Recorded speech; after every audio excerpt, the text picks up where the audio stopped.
Boy. Yeah.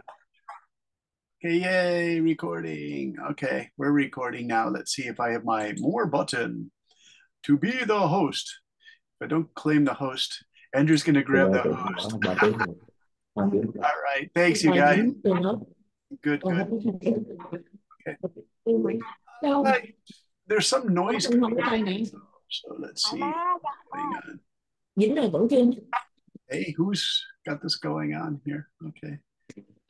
Okay, you guys. So is everybody ready? Thanks for your nice responses on summer reading list. There were some great answers. It was like a whole mix of stuff going on. I really liked it. Billy, how are you? Good to see you, Billy.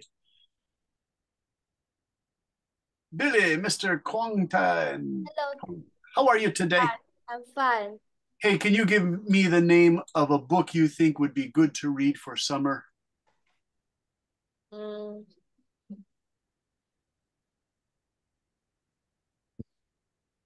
wait a minute. All right. So far, we have Diary of a Wimpy Kid by Andrew. Diarrhea? What? Yeah, not diarrhea. What? Used to make that joke all the time when we were kids. We'd say, "Teacher, I have my diarrhea," and she'd say, "Not funny, you guys," because we knew we were making that mistake, right? All right. So, Billy, what book do you like recently? You could just say that's my summer book. I want to read it. By the way, Billy, cool fish tank behind you. Is that what is that fish? Is it saltwater or freshwater? What is that fish? You have this mysterious fish in a tank behind you. It's kind of cool. Okay. Uh, my Yeah. father bought it and he Yeah. bought it a long time. That's an expensive goldfish, Billy. Yeah, that's an expensive goldfish in there. Pretty cool. I like it.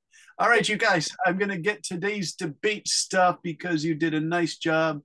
And we're going to have Mr. Andrew Nyo read about the Diary of a Wimpy Kid because I've been reading small pieces of this book for a really long time, almost like 15 years now, because all the kids at the international school in Korea who live in Japan, they had to read this book for school. So, Andrew, can you read the Diary of the Wimpy Kid? I recommend Diary of a Wimpy Kid by Jeff Kinney for our summer vacation reading. This book, written in humorous diary format, follows the life of middle schooler Greg Heffley as he navigates the ups and downs of school. Friendships and family life. The relatable scenarios and funny illustrations make it an engaging read for students of our age group. Through Greg's misadventures, readers can learn important lessons and resilience, creativity, and the value of staying true to oneself. A lighthearted tone and accessible language, and also makes it a great chance for encouraging reluctant readers to pick up a book during the break. Hmm. Diary Wimpy Kid also provides an excellent opportunity to explore themes relevant to our own lives, which is dealing with peer pressure, handling embarrassing situations, and understand the complexities of growing up. The book subtly addresses the challenges of splitting in and finding one's space, which are common experiences for middle school students. By reading and discussing this book as a class, we can foster a sense of camaraderie and shared understanding.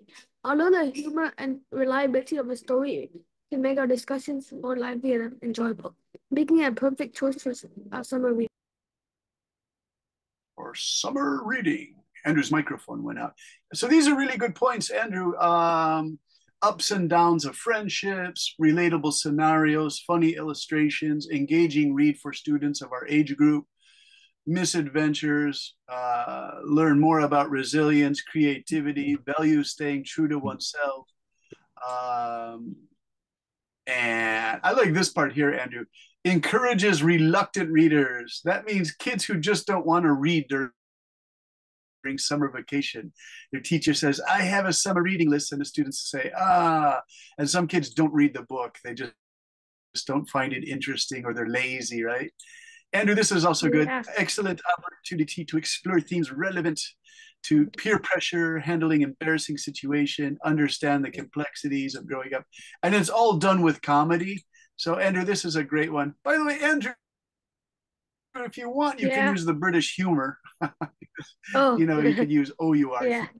It's fine. Another word is glamour or glamour. The British and Americans always, glamour or glamour. All right, nice work, Andrew. And so this kind of answers the question also, why would a teacher give the students a summer reading list? Because it teaches you dealing with peer pressure, embarrassing situations, fitting in, finding one's place. It's part of your education, your social education. So I'll write here on Andrew's notes, it's part of a student's social education. Now, remember, there's the education of math, science, reading, English, Vietnamese, grammar, PE class, but there's also social education where you get to work with other people and you have to learn to get along well with other people. And that's the second half of education. And teachers have been trying to do this more and more for the last 60 or 70 years all around the world. They say the student just being in class and working with others is called social education. And that's an important part of Diary of a Wimpy Kid. Nice work, Andrew. Let's see. I also like this one here. Suvia, are you here? Yes. Suvia, can you read this one? This one's really good too. I like this. I'll highlight it. Here's Suvia's work. Using debate language. Thank you, Suvia. I advocate for Amatagari. Yeah, for 1,000 questions why. I advocate for. 1,000 question why. In that book, there are stories that tell us about a boy that likes to ask questions and how his family answer all these questions. Each story is another lesson to help us learn about the world that we are living. This book helps us learn about many topics like math, literature, self-defense ability, but most of it are about science. It also teaches us how to keep a good relationship with other people, which is very important in a daily life. Nice, Suvia. Suvia, this is good because the boy who asks all these questions connects directly to what we're going to learn today about the famous Greek guy Socrates, who went around the city of Athens asking questions. So the people got tired of him and they said, "You're asking dangerous questions and you're changing the minds of our young people." So this boy sounds like Socrates of ancient Greece. And we're going to read that today. We're going to find out about that today. Let's just take a look. There's Teacher Brendan. Hello, everyone. Okay. That's kind of funny, you guys. All right. How about Anna? Anna, are you here? Anna. Yes. Can you read this one, Anna? And this is again good. Advocate for Nobody Boys, written by Hector MacLeod. The touching story about a little boy, Remy, who always wanted to have a real family. After all difficulties, finally he found his family and lived a happy life. With a simple and rustic storytelling, Hector MacLeod has put the readers into many levels of emotions. Laugh at the animals' innocent actions, cry because of the huge loss that they themselves wonder how just a little boy could overcome. Curious what happened next in Remy's journey. Because of all these meaningful lessons, human values, Nobody Boys had become a classic novel for decades and a best-selling book for countless readers around the world. Yeah, I've never heard of this before, Anna. I want to research this. Nobody's Boy. It sounds almost kind of like a sad title, doesn't it? Nobody's Boy. Is it kind of sad? Let me see. Yahoo Images. Let's find Nobody's Boy with a character called Remy, you guys. Andrew, you have a question? Do you know Nobody's Pinocchio? Yeah, Pinocchio. Yeah. Why do you ask, Andrew? Pinocchio. Because I was watching a video and it said if like Pinocchio said, my nose is about to grow, then like that would be might be true, but might be a lie. Like, and then Uh, there's no like might grow, like might not grow. okay. Hey, Anna, this says Remy sans famille. You guys who speak French, it means Remy, a boy without a family, but they translated it into English Remy as nobody's boy. But in French, it's sans famille, sans famille. I think that's the pronunciation. It means a boy without a family. So it was like a French book. This looks really nice. Anna, I like this. This looks really beautiful. I think it might be kind of sad. Oh my God, the guy has a monkey on his shoulder. All right. Look at this monkey, you guys. It's really crazy. All right. Thanks very much for that. And there was the other book, you guys, that besides Nobody's Boy, Fiona wrote this one here. And Fiona, this is presentation style, but that's okay too, because presentation is so closely connected to debate. It's kind of long. Would you like to read it, Fiona? Yeah, sure. Okay, here we go. This is gonna be so hard. Attention, ladies and gentlemen. Insulated way. I know that you guys have lots of recommendations for books such as comic books, dictators books, novels, fairy tales, literature, romance for teenagers, etc. And of course, as always, you might not mind my little recommendation.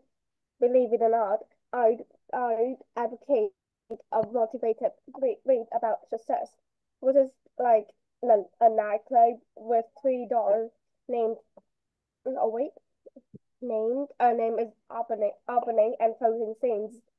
The third door, 2018 by Alex Banadian, I think so, which I Yeah, have buddy. I have been reading lately. The story starts with the way how billionaires are well known and successful nowadays. In a way nobody expects. He says in the first page of the book, the third door is a nightclub. Oh wait, is it what is that? An analogy? Analogy. Nightclub analogy. Yeah. Analogy where states that in a nightclub there are three doors. The first one is the most conventional one where 90% of the people wait in line. The people in the front of the line usually go in, and people at the back are left out. The second door is the VIP one, where people with power and the blessed ones go in. For most people, they are the only two doors, but there's always a third door. However, nobody gives you scope that the third door on your eyes. You have to figure it out. Mm, this can be a door as for the kitchen or the back of the club, on maybe a fire except. Mm, now, most people are not welcome. A well, a welcome what? Yeah. What is that A one? welcome Yeah. through the Welcome. door. Eventually, there is an exclusive way for how Bill Gates, Stephen Birch, Lady Gaga, Larry King, and Tim First became successful people in socialisms. All of them chose the same door, and now this is step four. Because their time is really valuable, and no one would rather use their time to hear and see the advice of an anonymous. Anonymous? No, what's that? The person who they don't even know yapping and haven't done yet the book yet. It's okay. It looks funny. Um, let's begin. Carry on. The third door is dark and suitable for some business who are just on the way to a child, to reaching success. The plot is about how freshman can meet and interview his mission to orientate his life when he just turns 18, and how he didn't meet his virtual expectation, instead of failures. There were lots of plot twists that readers spin like, I don't know how to tell people now that Team Tartan. Mm. Where is it? It's right there. It's been Oh, like opposite. Failure is not the opposite of success. no, It's part of it. no wait, is it like yes, is that one? Huh. What was it? I'm not sure. Hmm. Let's see, and how he didn't meet his virtual expectation. Instead of failures, there were a lot of plot twists that the reader spins, like teetotum. I'm not sure what that is. I learned wholeheartedly that failure is not the opposite of success. It's part of it. It makes me freak out, which I love this line, Fiona. It makes me freak out. That's really funny. My friends and I used to say that like 45 years ago in middle school, because it's actually based on a story, a true story. Yeah. This saying means a lot. I've been engrossed in the way he dealt and faced with obstacles, and it is something that makes me want to put myself in the author's shoes to feel how challenging it is. Honestly, it's so moving that somebody would cry. Unfortunately, my eyes are still dry. The last word at the bottom of my heart might be full of baloney with a secondary school to read business books. However, I'm not a book critic, but I still appreciate whatever I read each page, whenever I read each page. This read is packed with shocking turnouts or outcomes, and the way he finds the other solution. I promise I don't need my money worth back for sure, and certainly you won't be. This means you don't regret buying this book. You don't want your money back, Fiona, because it's so great. Okay, we'll have to remember that one, you guys. If anyone's interested, it's called The Third Door. It does sound pretty cool. All right. By the way, in my comments, Fiona, I wrote, that Bill Gates and that other guy, Mark Zuckerberg, they didn't even finish their Harvard education. They left after year 3. So that's also a new model, leaving after year 3. Okay.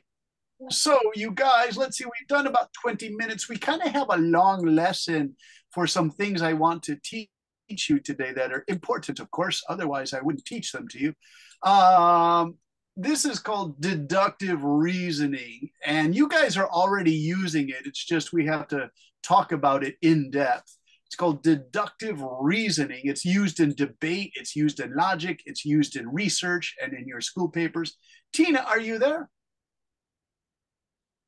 Hello, Tina. Tina, yeah.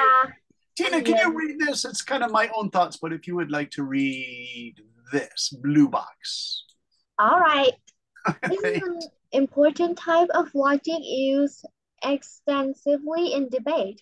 If you practice this way of thinking or analyzing things, your writing, debate skills, presentation, and even everyday thinking will become very sharp or focused. You will find answers to difficult questions come more quickly and more easily. Let's take a look at this skill.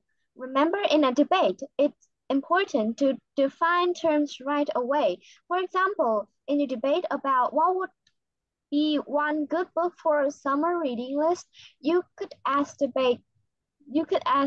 debate audience, what exactly makes a book valuable for a young teenager to read over the summer? Many of you have done a good job of addressing that question, and we will cover your responses in our lesson. Yeah, so Fiona and Andrew gave really good reasons, like this is why this would be a good book for young teenagers to read as a summer thing. Then I just put this one, if you wanted to get really deep and heavy, you could say, what exactly is the purpose of a summer reading list, all right? And then in debate, you could say, well, who is this reading list for? Remember stakeholders, you guys? We learned that word so many times, stakeholders. You would say, well, this is a real lawyer or debate response. Well, who exactly is this reading list for? Now, if you have a 12-year-old student who's just entering secondary school in Vietnam, that's different from a student who's 15 years old. And if they're 17 or 18, they're getting ready to go to university, that's even more difficult. So you could actually ask, you could ask this question in a debate. You could say, well, who exactly is this reading list for? Is it for a 12-year-old student, a 15-year-old student, or an 18-year-old student? Do you see how it changes? It's a great way to, really get into a deep debate. All right, now this gets a little bit challenging. Let's go to Andrew. Can you read this? blue part here. Dạ, Okay. con đang học, Hello. học đi bay. Who's that talking, Andrew? Dạ. Sylvia, I think. All right. Here we go, Andrew. Okay. Getting back to this idea of deductive reasoning, let's define it step by step here. Deductive reasoning is a logical process where conclusions are drawn from a set of premises that are assumed to be true. Here's a brief outline of deductive reasoning. Premises, definitions, statements or propositions that provide the foundation for the argument. They're assumed to be true. In debate, why ask yourself, what is the foundation of my argument? Or what is the basic foundation of what of the team's argument? They're not making that clear. This is important because when you write a school essay, you could ask yourself, am I making this argument clear enough to be understood? Is my foundation strong? Yeah, so I try to make it for essay writing and for debate. You ask yourself, is this part of my foundation? Is this a good foundation? Andrew, let's see, Billy, you have a question? Please ask your question. Mr. Billy. Billy. Hello, Billy. Yeah, I just want to read. Oh, wonderful. Okay, Billy, I got this reading for you here, and it will go down to, let's start there. We have this funny picture I'll show you in just a minute. Okay, so premise, here we go.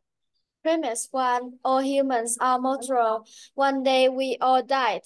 Premise 2, Socrates is a human, therefore Socrates will one day die. In a debate, you could say, I disagree with your basic premise.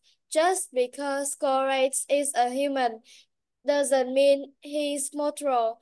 This means he can never die. But he did die after the Christian of Aston told him he had to drink poison or leave the city. They began to hate him because he would walk all around a day, asking people questions and getting on their nerves. Yeah, so his name is Socrates. And so in this movie, do you guys know Bill and Ted's Excellent Adventure? If you can get this on Reddit or another source, these are two teenagers and their summer project. Their teacher gives them a summer reading list. So it's kind of like the Magic Tree House. These two boys have to go back and meet Socrates and ask him questions, but they're not very good students. They're kind of stupid students. So they say his name, they call him Socrates instead of Socrates. And so they say, hey, Socrates, we have questions for you. And then he tries to educate them in deductive reasoning. By the way, do you know who this famous actor is, you guys? Do you guys know who that is? All right, I'll show you on Google. I think you guys should find this interesting. I'm not sure if you know him because this movie was 20 years ago, 24 years ago. But so I don't know. Keanu Reeves. Oh yeah. Keanu Reeves. John Wick actor. Yeah, there you go. Keanu Reeves is so cool. Did you guys know he's 50% Chinese? His grandmother was a Chinese person from Hawaii. And so there he is. When he became an adult, he became super cool. Do you know why this guy is a really nice guy, you guys? He's actually a really good person. When he made Matrix, he was already a really rich guy from all the other movies he made. So he gave the I'm sorry, I don't have it on share screen, so we can't do Keanu Reeves. Here's Keanu Reeves. Here's Keanu Reeves. And your mom and dads probably know Keanu Reeves in the Matrix movies, right? Matrix here. When he made Matrix 1 or 2, he gave 50% of his money, which is $25 million. He gave $20 million to all the people who did the CGI because they did such a great job. He gave them bonuses when they finished the movie, and they were completely shocked that he was so kind that he would just give them money. He said, I'm not giving it away. He said, you guys earn this money with amazing computer graphics. So this is a really cool guy. He's one of my heroes. He has a very simple life. He doesn't lead a rich life. And he's also really into Asian philosophy, Chinese philosophy. And by the way, he was so cool in his Matrix clothes and these sunglasses that 25 years ago, he created a whole a Matrix fashion look. And so, yeah, he's really cool. I really like Keanu Reeves. But when he was a teenager, he did that thing with Socrates. I'll go back to that thing. Bill and Ted's Excellent Adventure. Look at how young he was here. He was like 17 years old when this was his first movie. Okay, so Socrates is the father of deductive reasoning, but also inference. Hey, Jenny has that little brother. Jenny, your little brother sneaking up on you like a ninja. Let's see, who can we get? I want another reader here. So teaching you guys is kind of important. Tommy, are you here, Tommy? Mr. Yeah. Tommy. Hey, Tommy, how are you? I'm fine. Hey, Tommy, can you read this thing called inference? You're a good reader, and this is a little bit difficult, but try. Inference. Definition. The logical process of deriving a conclusion from the given premise. Example, since all humans are moral and Socrates is a human, it follows that Socrates is mortal. 3. Conclusion. Definition. The statement that logical follows from the premise. Example, therefore, Socrates is mortal. Yeah, so what this means, you say, this guy is a human, one day he will die, so therefore he is mortal. Do you see how you're concluding, you're bringing it down, down, down? You're always doing that in your debate, in your logic, but also in your papers you write for teachers. So structure of deductive reasoning, you make a major premise, and then you make a general statement or universal truth. All humans are mortal. Minor premise, a specific statement related to the major premise. Example, Socrates is human. Conclusion, the result of applying the general statement to the specific case. Therefore, Socrates is mortal. Okay, here's a more easy way to understand it, because this is really confusing, you guys. You can say like, what is this all about? This is crazy. This is called syllogistic form. It's a big word, but let's just read it here. Vu, you joined our class. How are you? Yeah, I'm here. Hey, Vu, can you read this blue box here called major premise? Okay. Like major premise, all mammals are warm-blooded. Minor premise, whales are mammals. Conclusions, therefore, whales are warm-blooded. Characteristic of deductive reasoning. Certainty, if the premises are true, the conclusions must be true. Validity, the argument is structured correctly according to logical rules. Soundness, the argument is both valid and the premises are actually true. Yeah, so when you guys are doing debate, your judges are going to be looking at these 3 points. This is why I'm teaching this to you. It's really important. Judges are going to be looking for certainty, validity. Is it true? Does it sound true? And soundness also. The argument is both valid, it's true, but the premises are actually true too, right? So, you're arguing the whale has warm blood. All mammals have warm blood, so we can say that whales are mammals, right? Warm blood, and they give milk to their babies is the definition of a mammal, right? You guys know mammals from science class, right? Tina, you guys know mammals from biology class in high school? Yep. Yeah, kind of easy, huh? Actually, science in my school teach about that too. Oh, they taught you this? Yeah. Now, was this interesting, or was this one of those courses you're like, this is too easy? Why are they teaching this to us? Remember you said sometimes there are classes you go, why are they teaching this? We can learn this in science class. We don't have to take an outside logic class, right? Yeah. Yeah. So you think they could teach this in math class and science class? Yeah. Yeah, I think so too. By the way, mathematics is always using this, you guys. Do you remember mathematics? You guys are pretty good at mathematics. You like mathematics?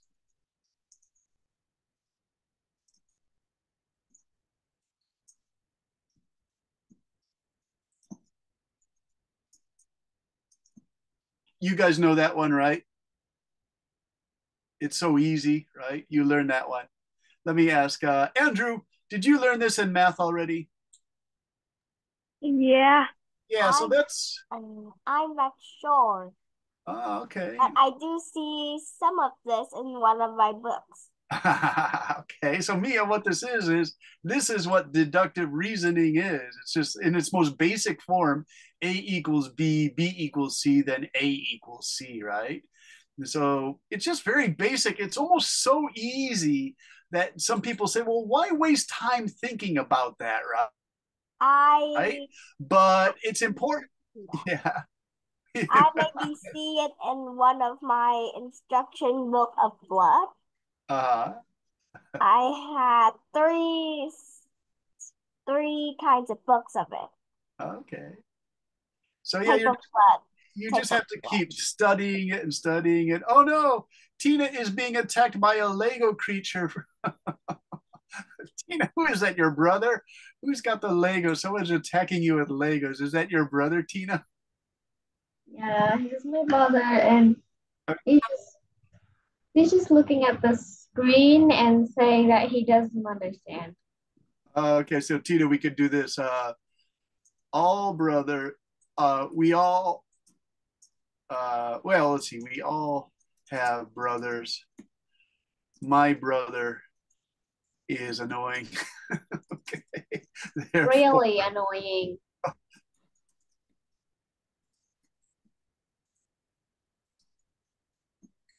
Okay. What do you guys think? Is this a truthful statement? Could you say that? Jenny, what do you think? True. I'm asking True Jenny. Because last time my brother wanted to like joke me in my other class. Uh-huh. That time I was Jenny, at my dad's office. Do you think this is a truthful statement, Jenny? Mia supports it. Yeah, it's false. Why is it false?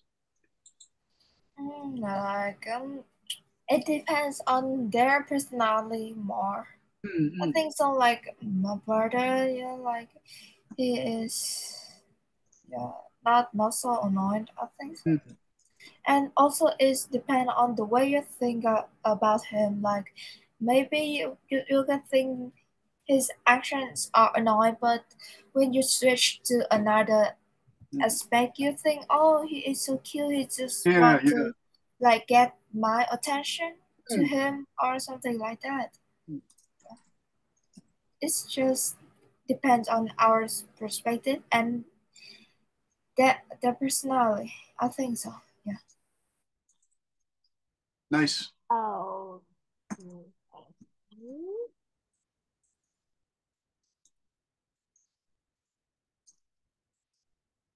Nice work. So yeah, Jenny, this is a really good negation. Remember, we're talking about the negative team negates, right? They say, no, that's not quite true. And so you did a nice negation. It's called a negation to show that it's not true. It's not universal. So in logic, that's called it's not universally true. Let me go back to Tina. Tina, you learned that idea that it's not universally true. Do you know that expression? It's the first time I've heard of it's not universally true. Yeah. I just think of the universe since it kind of sounds like kind of sci-fi or something. Okay. It's not universally true means it's not true all the time and everywhere. You say yeah, because the universe is time and places. Okay, I understand it now. Exceptions to the idea that little brothers Mia, you can argue against this, Mia.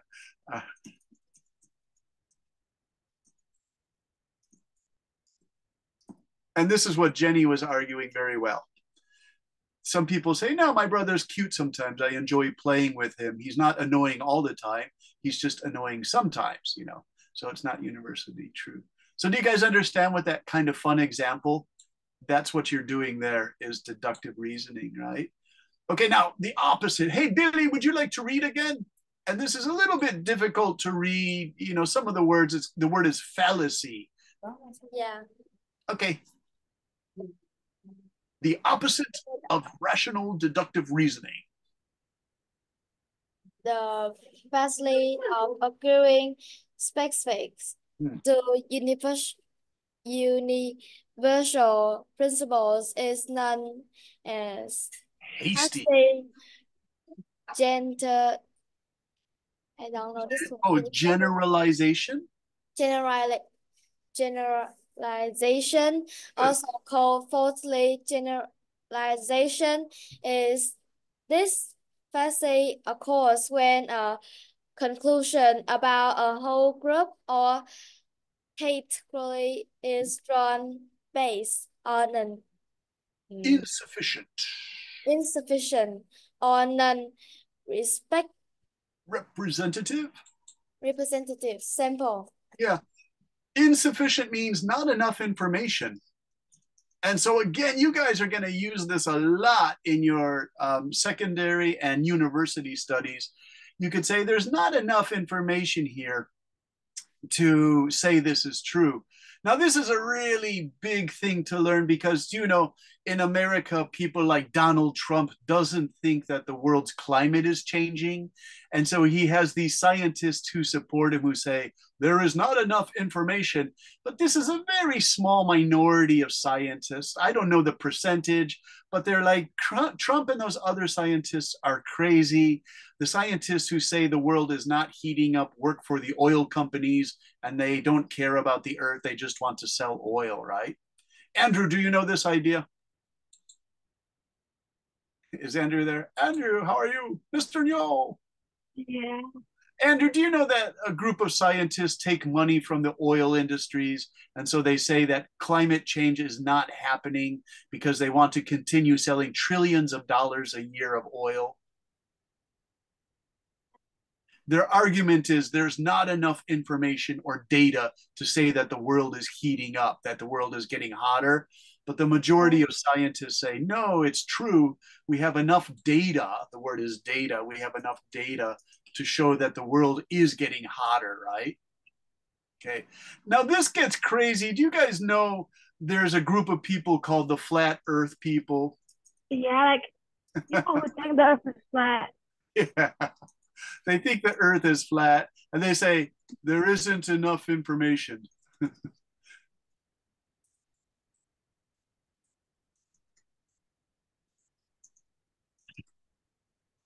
I mean, this is crazy, you guys, right?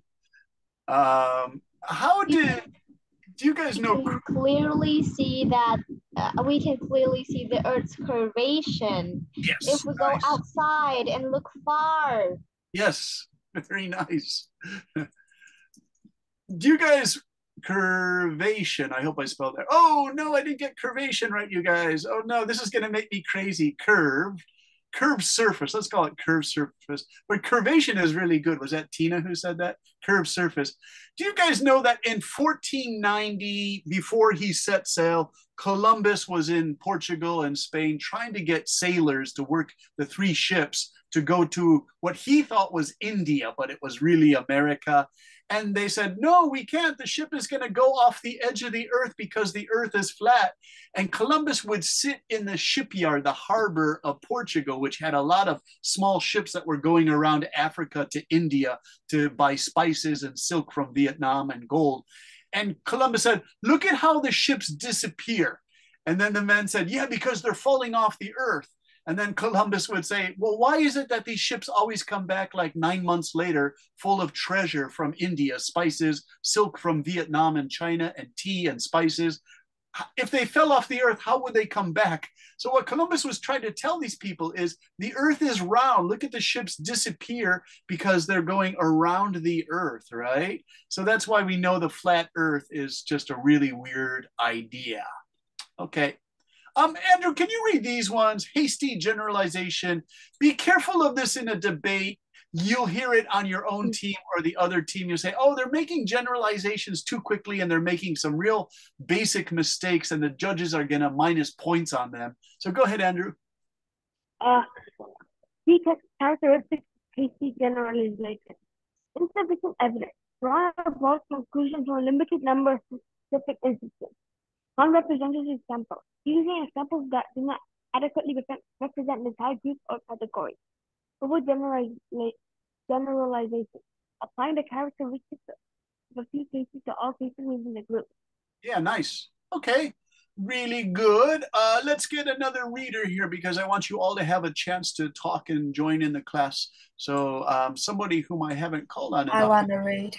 All right, Jenny. Nice, Jenny. Jenny, can you read? This is actually really important because it's a really nice example of these. Okay, here we go.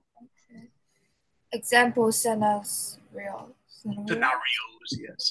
Scenarios. Example scenarios. Small sample size. I met two people from country X, and they were both unfriendly. Therefore, everyone from country X is unfriendly. Yeah. Two atypical examples. My friend got sick after eating at that restaurant once, so the food at that restaurant is always unsafe. Yeah, atypical means it's not. There are many exceptions to the rule. So that's just one restaurant that one night it had a dirty kitchen and somebody got sick. But then the next night they cleaned the kitchen because the police came and said, someone got sick at your restaurant. You got to clean this kitchen.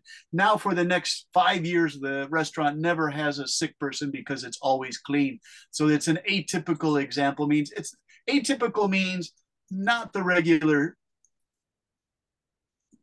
way something happens, I guess. Atypical means not typical. All right. Mia, how are you doing, Miss Mia? I'm fine, teacher. So Mia, you were telling me before about a restaurant food that got you sick or your brother sick? What was that story? I didn't say that. Oh, I thought that was you last time in winter. Somebody had some bad food and got sick. That wasn't you. Okay. All right. I'm sorry, Mia. I thought that was you. All right. Let's just look at this because it's kind of important. Let's see. Tina, this is kind of long. Would you like to read this here, starting here? What is a fallacy? Okay. Why it's a fallacy? Logical error. The conclusion is not logically supported by the premises because the sample size is too small or not representative. Yeah. Oh, bias and stereotyping. It often leads to stereotypes and biased thinking as it relies on limited observations to make sweeping generalizations. Yeah.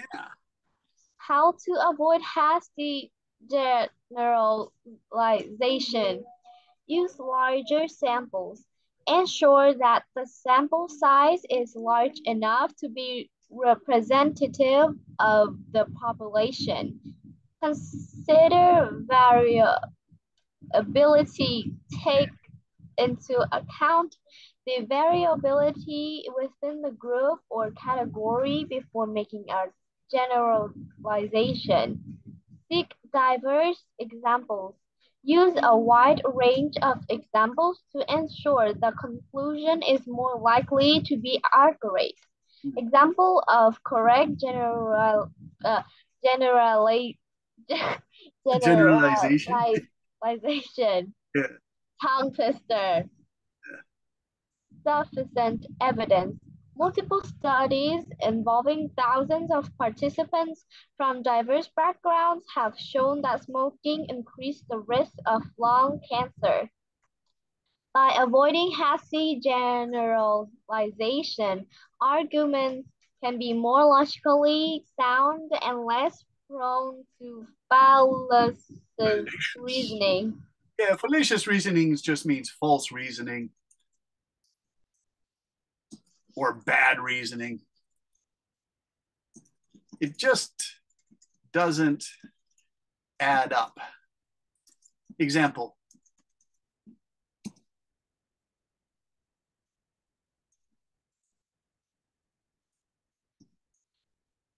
2 plus 2 equals 5. Billy, does that sound good to you? No, it's No. 4, not 5. False. Yeah. It's 4, not 5. Totally false. All right. All right. Okay, how about this?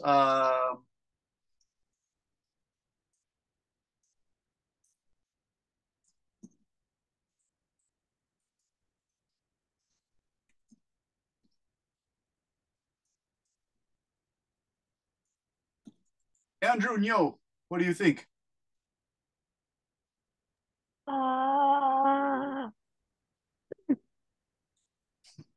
I'm not sure. Like, not all of them. Yeah. I guess like 10%, 20%.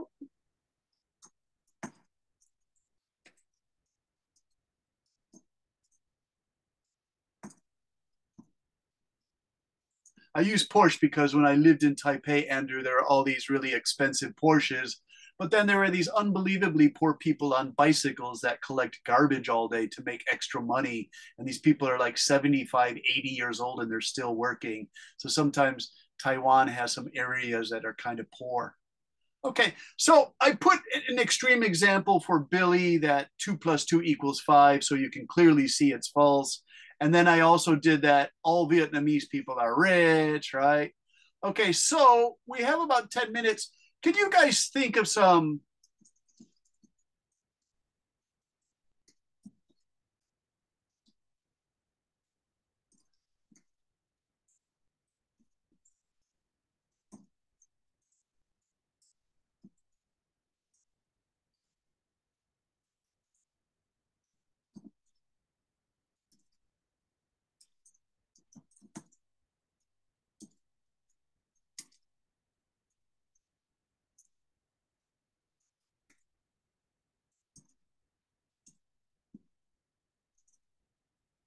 okay, so before we talked about the flat earth, you know, there are actually people who still believe the earth is flat, right? It's just crazy. In fact, let's look at a map that these people use, they claim is true, because it's such a weird argument, you guys. But it's kind of fun because flat earth people are really stubborn and they're really strange. So flat earth, let's see, the flat earth, what they say.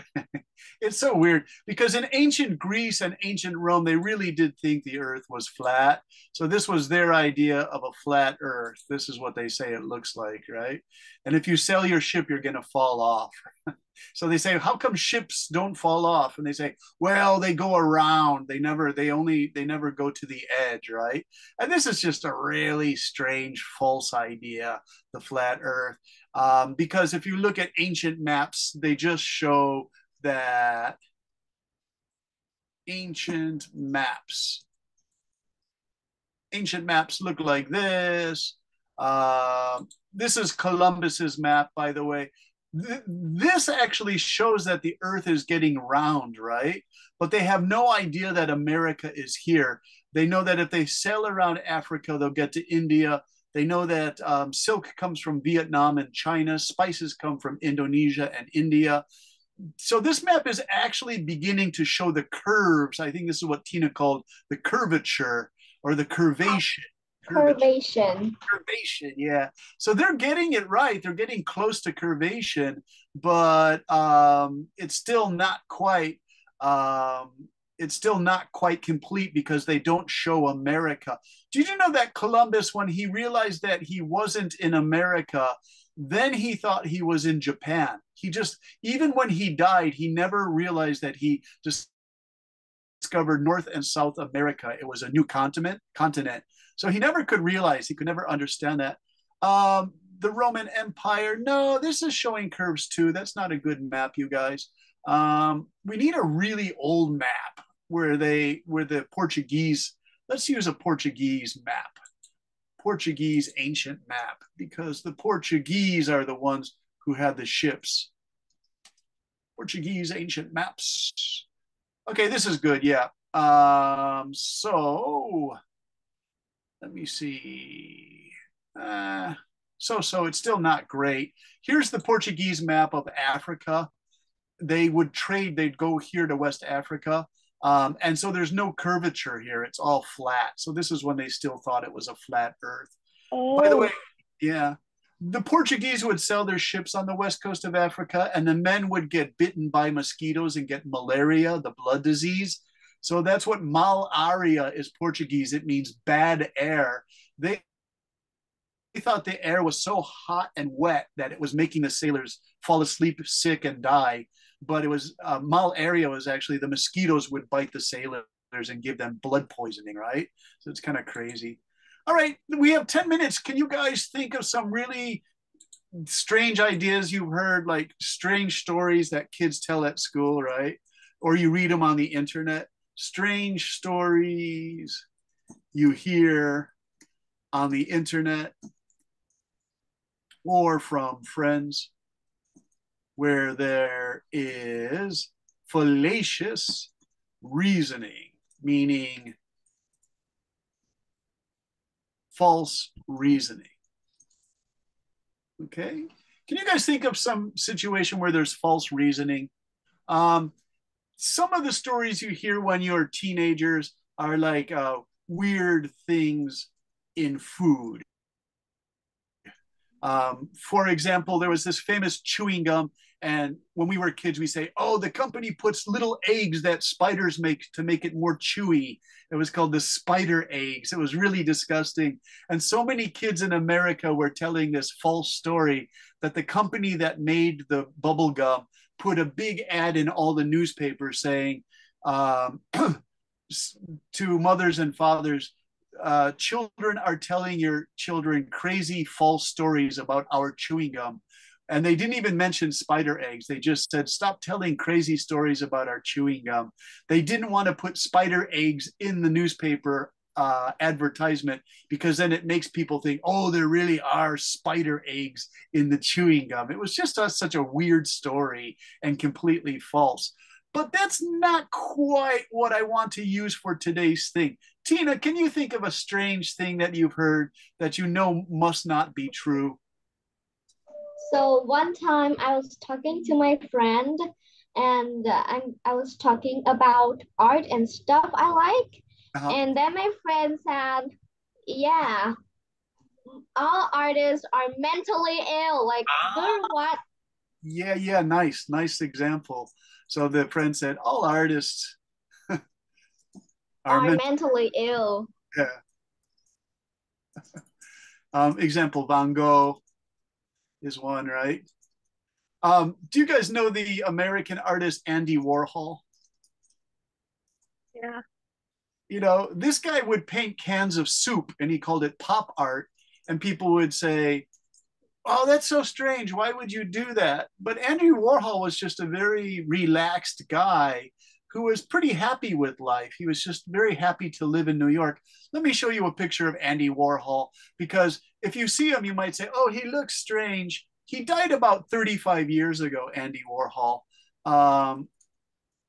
You know, if you say he looks strange just because he always wore a black turtleneck and he looked, do you guys know the word eccentric? Eccentric means a little bit crazy or a little bit strange. But so if you look at him, Andy always wore this was like a white wig because he was bald. He lost all his hair. And so he looked like that in the 1970s and 80s. I think he looked kind of cool. And you say, well, what kind of artwork did he do? You could do Andy Warhol. If you look at his paintings, these are beautiful paintings. They're not so bad. He would paint famous people like Marilyn Monroe. This is one of his famous ones. He loved to paint famous people. This is the famous banana he painted for a rock band called the Velvet Underground. Here he painted the Queen when she was really young, the Queen of England. He also painted zebras. He was a cool guy. His soup cans were really cool. I like his soup cans. Andy Warhol paintings, soup cans. But does this make him crazy? No, he's just an interesting guy. Like he said, why not paint a can of soup? Tomato soup is really interesting. So he painted this. So getting back to Tina's thing, Tina, how did you argue back against your friend saying all artists are crazy? So I want to say Tina's counter argument. how did you tell your friend? Okay. So I pull out a bunch of examples since I want to be an artist and I know much about art, not everything, but I know pretty much about art. So I pull out an example like, okay, so Da Vinci is not mentally ill. My sister, who's an artist, is not mentally ill. So what do you think? What do you think about all artists are mentally ill? Yeah. In what way? Because they are so good, you go mentally ill for them. Yeah. I said that because I was kind of mad. Yeah. Yeah. I mean, you could, Tina, you could say many artists are dissatisfied by modern urban living. Things like noisy cars get them angry. So they channel their anger into paintings about noisy cars. Okay. Does this make them crazy? Art is a way to show out your feelings, your emotions in a unique way. We can just always say, oh, I'm sad, I'm happy, I'm angry. We can spread that through poetry, arts, and many other reasons. Nice.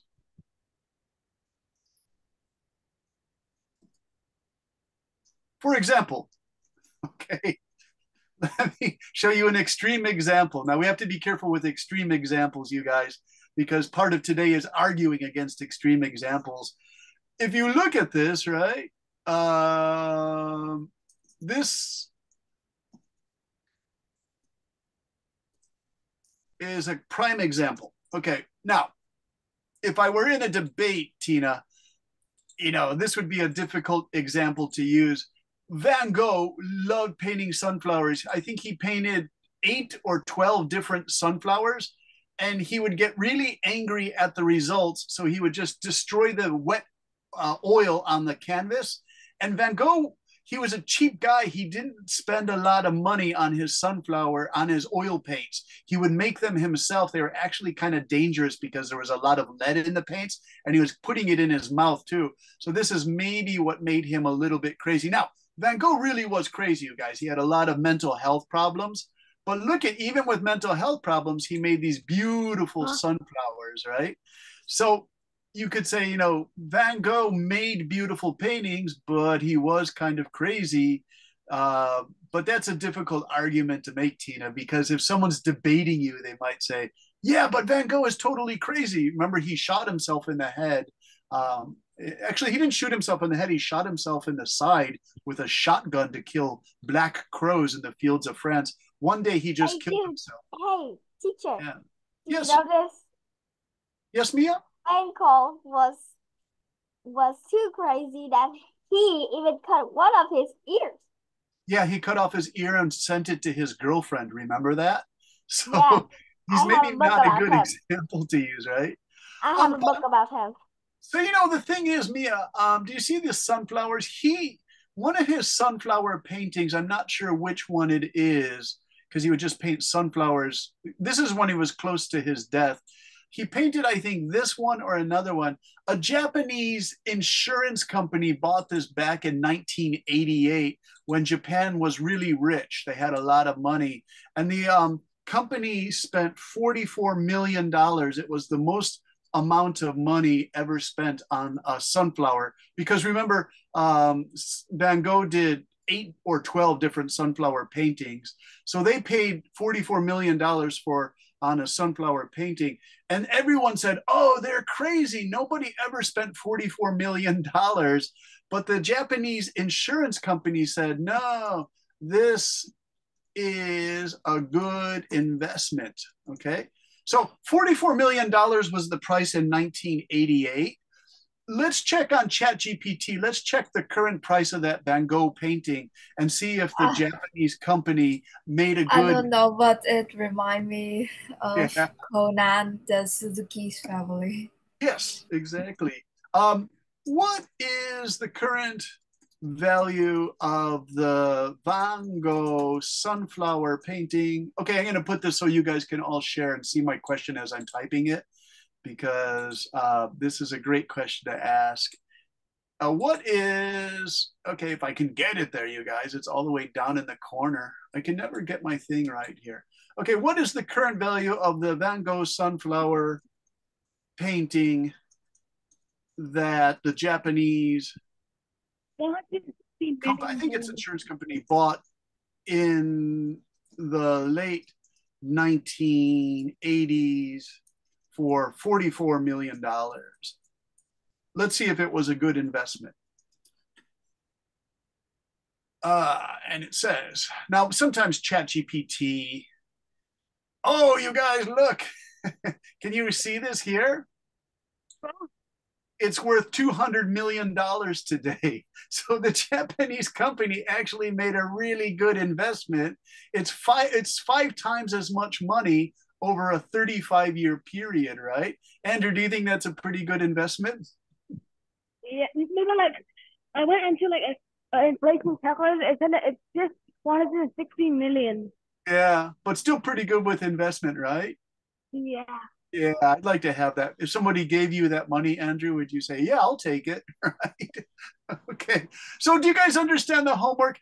Just for your homework, it's kind of an easy, fun homework assignment, you guys. Find something. Here, I'll type it out for you so you understand. Let's see. Can you think of some crazy thing you've heard and then negate that crazy thing you've heard? For example, Tina's friend said, all artists are crazy. And then Tina successfully pushed back by saying, no, there are examples where artists just react to the environment. They're mentally healthy people. They just say not all art has to be beautiful and happy. It can show terrible things also, right? Or dirty things or ugly things, right? Okay, so do you guys understand? Can you think of a story that is kind of crazy and then you guys negate that story?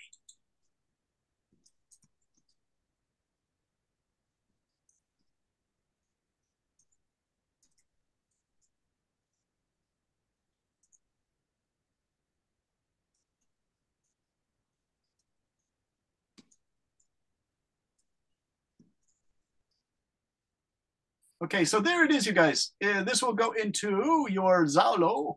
Can you think of some crazy things you have heard, then negate them for your homework? You can state that's not universally true. There are many exceptions. Then you guys negate the story by showing why it makes no sense or why it isn't true, because you're going to have to do this in debate when they throw you a topic. It's called an impromptu debate. It means just quick reaction to a debate topic, right? How does it sound? Sound like interesting homework, you guys? I think it's fun because you can tell a crazy story. Hey, Billy, do you like this homework? Yes, I do. It's kind of cool because you can tell a totally crazy story if you want. And you say, that story is not true because blah, blah, blah, blah. Nice. I'm glad you like it, Billy. Okay, you guys, I'll put that in Yalo. I will see you on Wednesday, all right? Thanks for a nice discussion on art and craziness and mental health and everything else. Thank you for helping Tina with that really good example. And I will say thank you to Billy and thank you to Jenny and Andrew Nyo and Mia. Thank you so much for helping us, Mia. And we have Tina, Billy, Survia. Thank you, Tommy, Vu, and Ipon too. I don't know who that is. An and Lucy and Jenny and Fiona. And I will see you guys on Wednesday. Okay? Bye-bye, everyone. I want to ask a question. Okay, Jenny, you can ask. I'm still here. Don't worry. I wonder when this class will end. Oh, it's Ms. Duke wrote that it's class number 7. So we have 8, 9, and 10. And so that would be Wednesday, August 7, Friday, August 9, Monday, the 12 will be our last class. Is that okay? So it's like next week? Yeah, next week. Is that all right? Does that fit your schedule, Jenny? No, I just want to know when. I don't have any like things or tasks to do. Oh, okay. Just asking. Teacher, can I ask? Yeah, Mia, go ahead. You can go or you can ask a question. We'll see you, Billy. Are you living in Hiroshima? Yeah, I'm still in Hiroshima. Tomorrow, August 6th, is the 79th anniversary of the dropping of the bomb. So it's kind of a crazy day. Oh, I have a timer of Hiroshima in my phone. Okay. So if you were born in 1940, you would be 5 years old when the bomb was dropped.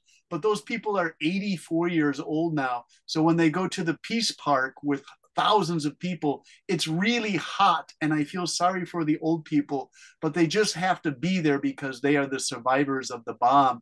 They're called Hibakusha. It means atomic bomb survivor. So Mia, I don't go to the Peace Park tomorrow because it's so hot and it's so sad that I just watch it on TV.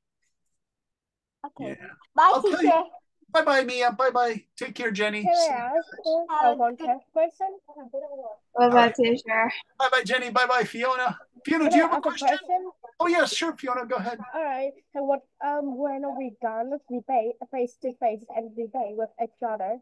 Do you want to start doing that with our crazy topic?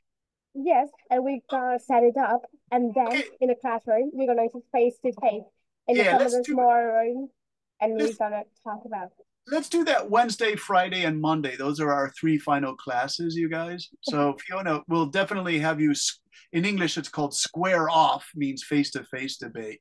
Yeah. Would you like to try that? Yes, absolutely. Very cool. All right. And so the first debate on Wednesday, we'll do crazy topics, and you guys try to negate each other, okay? Okay, it's good to see you. Goodbye. All right. Thanks, Fiona.